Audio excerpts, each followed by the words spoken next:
Could you please tell us about your idea of how to use Web3 and Bitcoin to help Ukraine rebuild after the war ends? Okay. So the prehistory, so we understand. Yeah, It's a big concept, so we have to, drop it to small pieces. So the big problem is for the whole situation in Ukraine and the war, Russia, Ukraine, Belarus, Kazakhstan is on the side, and Georgia is on the side, and then there is Europe. The biggest problem and why the war still continues is that we don't have the same picture of a future. By we, I mean like Ukrainians, Russian, Belarus. So we as a Ukraine never introduced any innovative ideas, I mean in politics and the style of how we communicate, how we live as a human beings together. So, and Russia, they have like, what is it called? The, like Russian idea, they call it, but Russian world? Russian world, yeah, that's right. But what is behind Russian world? Do you understand? What's the picture of the Russian world? Because probably we can see it in Ukraine now. That's the problem, yeah. So the only picture of the Russian world you see is like destroyed buildings, people killed, like bombs being thrown on the civilians and so on. So this is the picture of Russian world. So obviously, anyone who is like conscious and understands what's happening around him is not happy with that picture.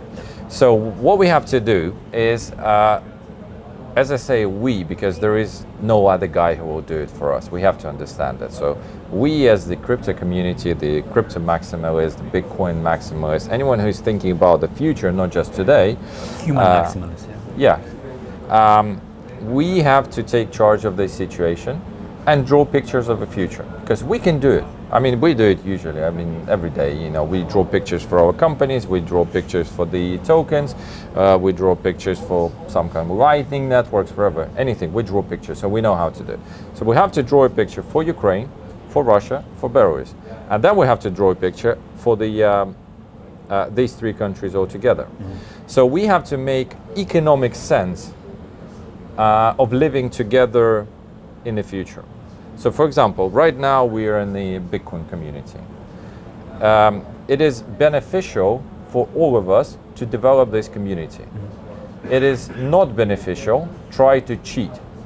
It is not beneficial to try to take over the 51% of the network. It's also, contrary to your personal interest and to the interest of the whole group. So we have to draw a picture of the common future. Once we draw that, this is the ideological stage, yeah? As a comparison, for example, do you have a wife? No. You don't have a wife, but anyone, someone who's listening, he has a wife or a boyfriend, girlfriend, he, she, I'm confused now, but anyway, I'll be traditional here, so the wife and the husband, yeah? So the only reason these two people actually live together, because to be honest, if you think about it, this is gonna kill your mind now, your wife or your partner, he's totally random person who happened to be living with you 24/7 or sharing the same apartment. Sometimes you have kids, but you're not related. It's not your father, it's not your mother, it's not your sibling, it's just random person. And you're living, like for example, I'm sitting next to you, yeah. We're just random persons to each other, yeah? So I don't really know what's happening in your head, you don't understand what's happening in my head. Same thing happens with the family. But anyway, the reason why families exist, because they have the common picture of the future. They understand that they can, live by themselves, or they can live together. In that case, they have like benefits, they have a drawbacks, but they are moving forward to, certain path.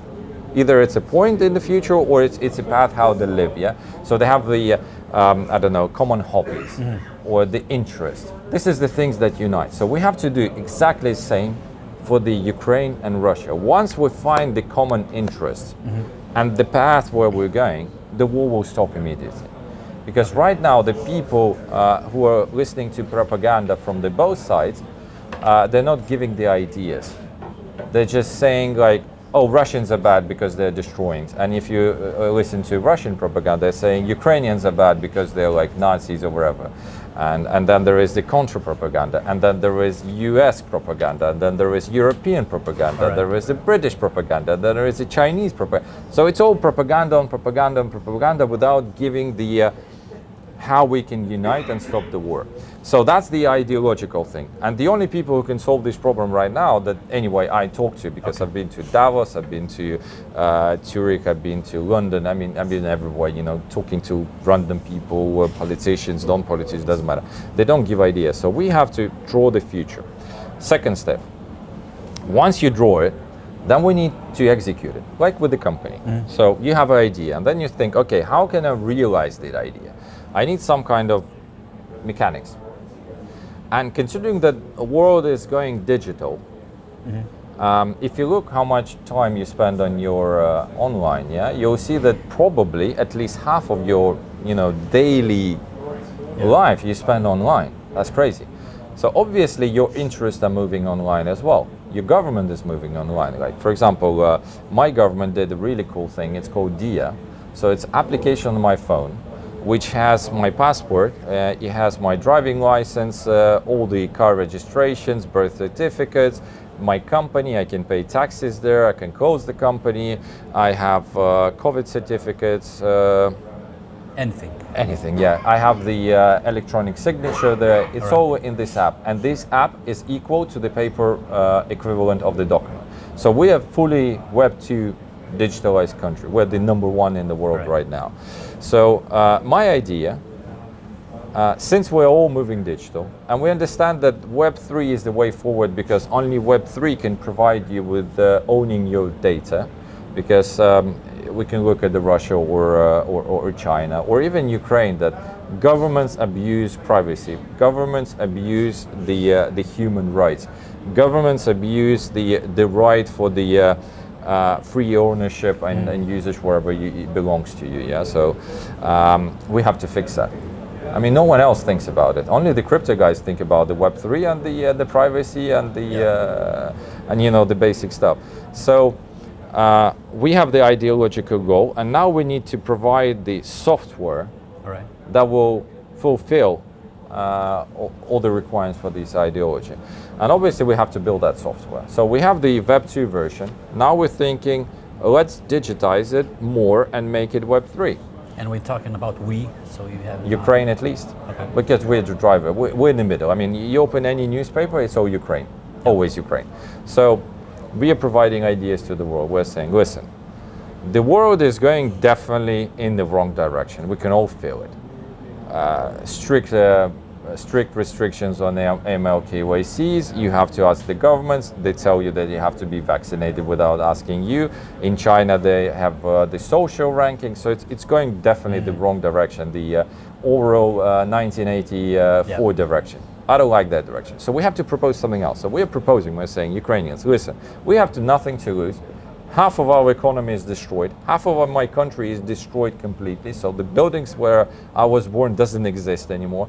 There is no point rebuilding the old systems that we have in Europe. Let's try something new. Like 100 years ago, Lenin tried with the communism in Russia. Now we go like crypto-anarchist or a Bitcoin maximalist. I mean, you can call it anything. Libertarians. We provide to the world the new idea that it could be done different. So there will be ideology, and there will be software, government as a service, that will, complement the ideology. And that's the basically idea. It's very complicated, but we are moving very fast. And we have support from the government officials in Ukraine already, and we have support from the opposition to the Russian government. We have the opposition of the Belarusian government. We have government officials in Georgia who like this idea because they all depend on Ukraine in some sense. They understand that the only way for freedom for them is when Ukraine is free. That's it. Do you have any specific ideas? I don't know, just on the stage you said that you like to put puzzles in one thing, just merge ideas. So it's not, anything is not final. So it's still work in process, but I'm talking to you. This video would be watched by thousands of people. At least 10 of them would be the guys who will, fill another puzzle. And this is how it works. So I communicate with as many people as Yeah. possible. They have brighter ideas than me, so I'm not the brightest guy in the street or a block or wherever, or a city. I just know how to connect puzzles. So that's why I talk to people. And someone understands in ideology more than me. And he has, listen, I wrote a book on this. I know how to build a society on Mars, for example. So Elon Musk wants to go to Mars. I mean, what we're going to build there? We're going to build the capitalist system with the Wall Street, with the national bank, with the regulators? No. I mean, we need new system.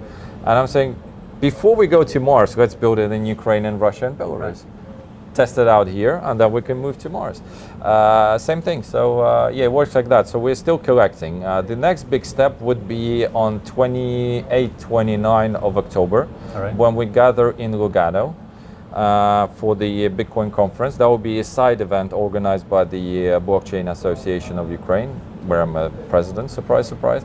So we organize that. We're going to connect all the people who are engaged in this ideological and government as a service systems.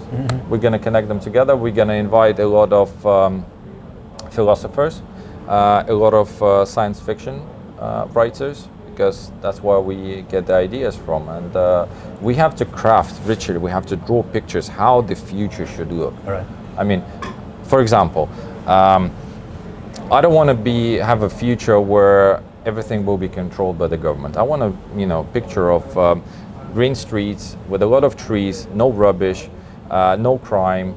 Everyone is smiling because he's happy of his life. He's not thinking about mortgage. He's not thinking how to repay the debt. He's not thinking, that he has to wake up at 5 and work till 9 in the evening and get for that like little money. I don't want, live in that society. I want to live in a society when everyone is smiling.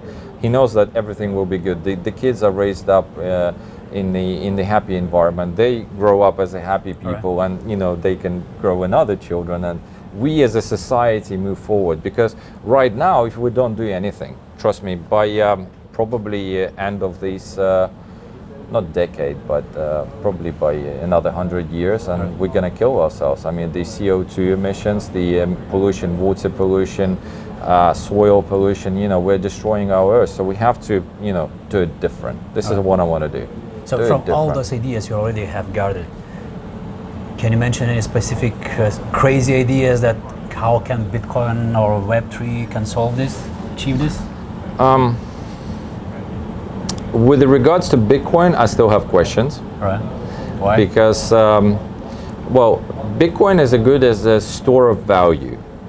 I hold all of Bitcoin. This is my main source of hodling. I don't have properties. Well, I have in Ukraine, but they're worthless now. So for me, this is the bank, this is the storage, this is the future of my family and my kids. But it's not really good at payment. Because first of all, it's slow, it's expensive. These two things actually, cover the payment side. And Lightning doesn't solve that. Lightning solves that, but it has limits, and it's not as widespread as, for example, Tron and USDT, which is like easy to understand for people. So there is no smart contracts on Bitcoin yet. They're like, I know that people are working on that, but nothing yet.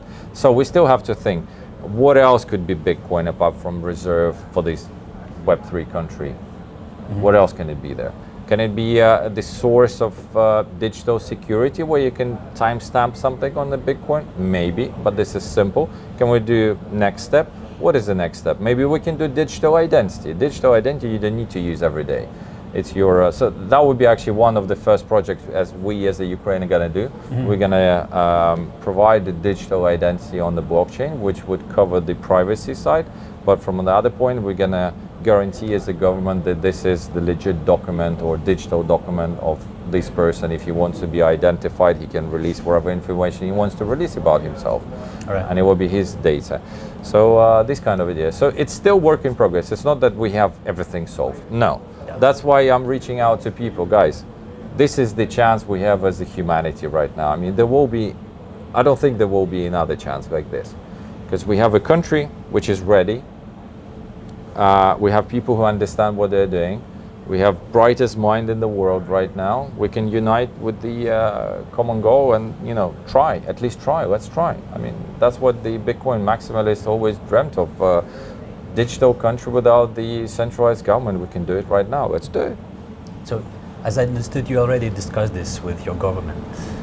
With some government officials, yes, the ones who understand. So what are their reactions? Just do it, or they are offering? They said, of course, yeah, let's do it. And there will be announcement on the 28th, 29th. I can't disclose yet because we're preparing some, concrete steps. So I said a lot of fiction, probably for most of the people. On 28th and 29th of October in Lugano, you're going to see the first steps from my government. That's great. So what main obstacles do you see for implementing your ideas? Just these right ideas? now? Yeah. I don't see any. I just need to gather as many people as possible, think about the same thing, and start doing it. But right now, we're in the research phase. So, how long term do you think this project is? 10 No, decades? well, no. So I guess we have to finish with the drafting by the end of this year. All right. And next year we're gonna start executing big time. You mean Ukraine only, yeah? Or There is no just Ukraine. Listen, if we go 1,000 years before, there was the Kiev Rus. Yep. This is where all the Slavic countries started from. It was based out of Kiev, and it was a kingdom, and then it was growing. So like the parts of Russia, like European parts of Russia, that was like part of Kiev Rus. It was going towards the Poland and south and everywhere, and then it was starting to divide. So. Thousands of years ago, Ukraine was in the center of the Slavic civilization. That's where the economic development started out of from. 1,000 years later, because the history is moving in a spiral, we're back to the same thing, but 1,000 years in development, and we still have the same challenges. So we have to solve the problem for the whole Slavic countries, and it will be not Kiev Rus, it will be Crypto Rus. This is the name of the project. all right. And a few questions on Sure. another topic. So how are crypto donations are doing now in Ukraine? For the a specific fund or in general? In general, what do you know? So there are a few funds. One which was created by me together with the Ministry of Digital Transformation. We collected around 70 million. The donations stopped pretty much now because we stopped with the marketing advertising, and we solved all the problems that we perceived in the first days of the war. But there are like Unchained Fund, there is like anyway, all the major funds, they all accept crypto now. All the major ministries in Ukraine, they have crypto wallets. Even National Bank of Ukraine has the crypto wallet. So from this point of view, we're already like way ahead of any other country. We're way ahead of El Salvador or any other, because the government has the wallets, and government officials on the ministry level use crypto. Volunteers use crypto. Army accepts crypto. So I mean, the next step obviously would be to use this momentum and go forward. Don't stop at this level. Are there any initiatives that might revive this flow of donations, new marketing campaigns? So the volunteers right now, they solve the problems. There is a lot of volunteers who collect in fiat and crypto, wherever, in goods. So they're solving that problem. So I'm not, me personally, I don't invest any more time in the collecting for humanitarian. I spend all the time to this project, to developing the future, because that's the only way to stop the war. I don't see any variations that we can win the war with the raw human power or guns.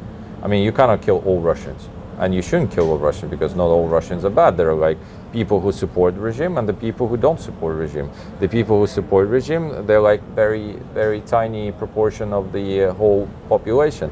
The rest is either undecided or they're against, but they're too afraid to say that. Same in Belarus. So they're waiting for us to help them get rid of that regime.